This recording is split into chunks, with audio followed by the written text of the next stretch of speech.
So let's talk about a very famous and important application of steady state kinetics and an analysis of kinetics. This is the presence of chlorofluorocarbons in the atmosphere and the destruction of ozone.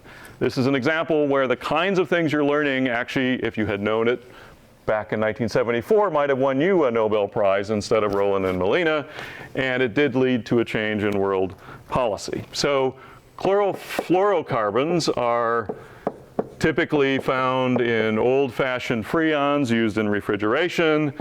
Examples of these would be dichloromethane. Back in 1974, Rowland and Molina did a variety of experiments that convinced them that these would lead to chlorine atoms in the atmosphere that would cause destruction of ozone. And so they did a series of very, very careful experiments, and this ultimately earned them the Nobel Prize in 1995.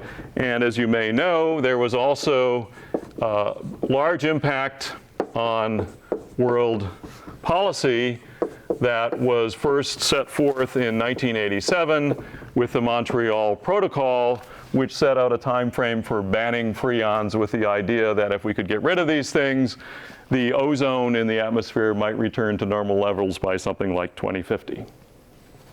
So to understand the effects of these CFCs and chlorine in the atmosphere, let's first look at the normal ozone cycle in the stratosphere.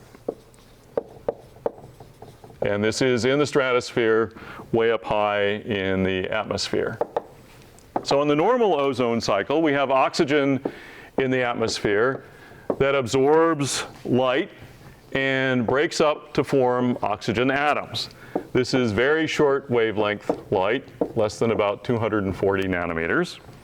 In a second step, these oxygen atoms, which are radicals, you've learned about radicals, are very reactive, and they can come along and react with another molecule of oxygen to form ozone.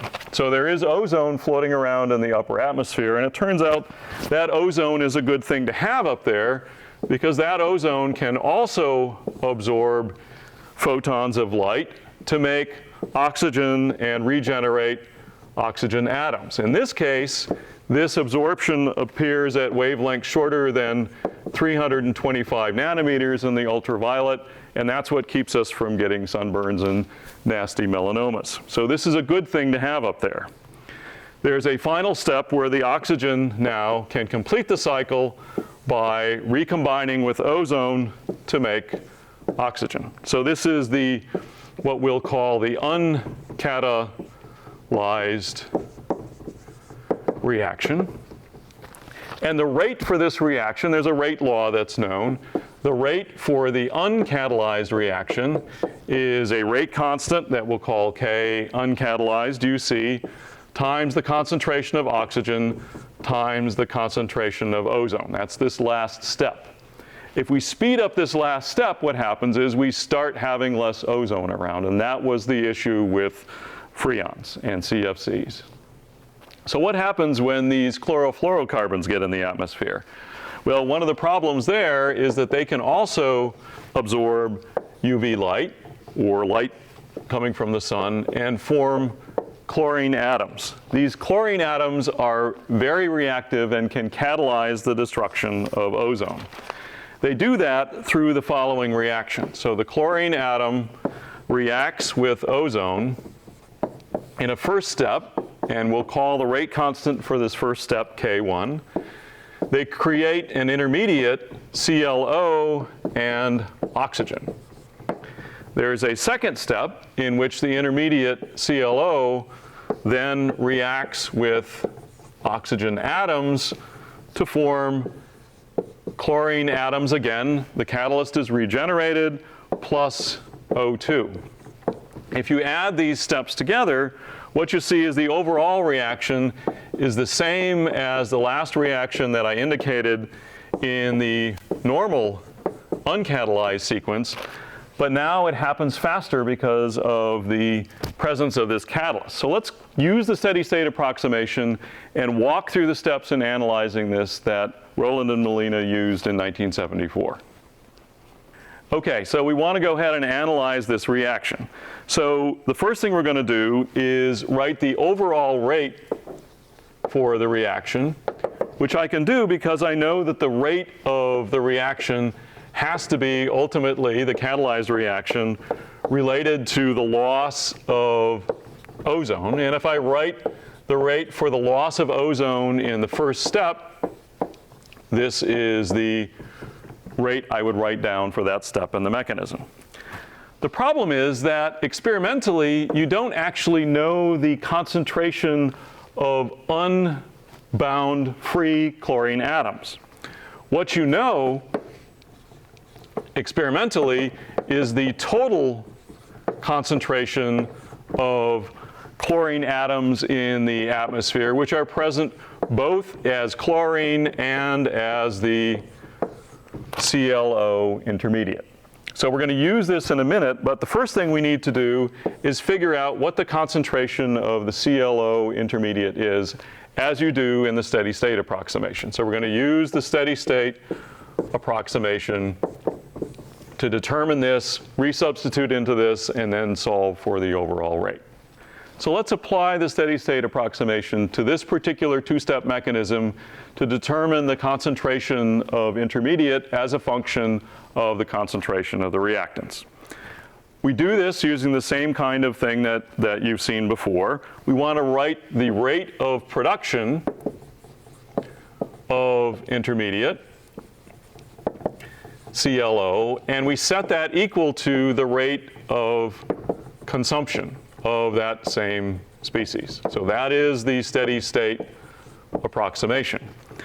The rate of production over here, we can see from this particular first step in the mechanism, there it's being produced, following the standard kind of analysis for a mechanism like this is the rate of the first step, which depends on chlorine and oxygen to the first powers.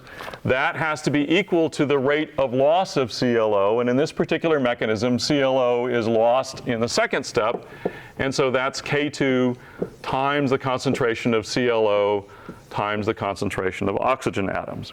What we want then is the concentration of the intermediate, and by solving this equation, I can see that that's K1 times Cl times O3 divided by K2 times O. So now what we're going to do is substitute this back into our expression for the overall chlorine concentration, solve for the chlorine concentration itself, and substitute back in the overall rate law. It sounds complicated, but it's just a bunch of algebra ultimately. So the next step again is to substitute our expression for ClO into this expression for ClO total that we wrote down before, solve for Cl. So we just substitute into a previous expression, and what we find then is we can write the concentration of free chlorine atoms in terms of the total concentration of chlorine, the rate constant K2, concentration of oxygen atoms, divided by K2 times O plus K1 times O3. And if we substitute this into the total rate expression for the catalyzed rate constant that we wrote down before, we have a somewhat complicated looking kind of rate law, which is the type of thing that you often get in these sort of catalyzed reactions that has a bunch of stuff in the denominator and an also somewhat complicated looking numerator with two terms. Now let's analyze these rate laws and rate constants for the catalyzed and uncatalyzed reactions using some data that's known for these reactions, determined presumably by Rowland and Molina and others. It's known in the stratosphere that the concentration of ozone is much greater than the concentration of oxygen. If we use that, we can then write the rate for the catalyzed reaction as simply K2 times Cl total concentration times O, which actually looks pretty simple. So we went through a lot of trouble to come up with a fairly simple looking reaction, but this is going to give us what we need. there is known data for this reaction. So for example, it's known that K1 is 1.56 times 10 to the 10th inverse molar inverse seconds. K2 is 2.44 times 10 to the 10th inverse molar inverse seconds, and these come from hard work doing experiments. And the uncatalyzed rate constant is also known as 3.30 times 10 to the 5th inverse molar inverse seconds. And finally, it's known that the total amount of chlorine atoms in the atmosphere is on the order of 1,000th of the concentration of ozone at present. So we can take these numbers and calculate the ratio of the rate of that last step in this destruction of ozone mechanism for the catalyzed versus the uncatalyzed reaction. And by calculating this ratio, thankfully a number of things drop out. So the ratio, as we've written it previously, involves a numerator, which I have up here, K2 times total chlorine concentration, oxygen. K uncatalyzed, we saw, went times O times O3. These cancel out, and so we get a simple looking expression that involves things that we've identified up here that have been determined experimentally. Here's the total chlorine concentration, O3, and if you put these numbers in, you come up with a number like 74.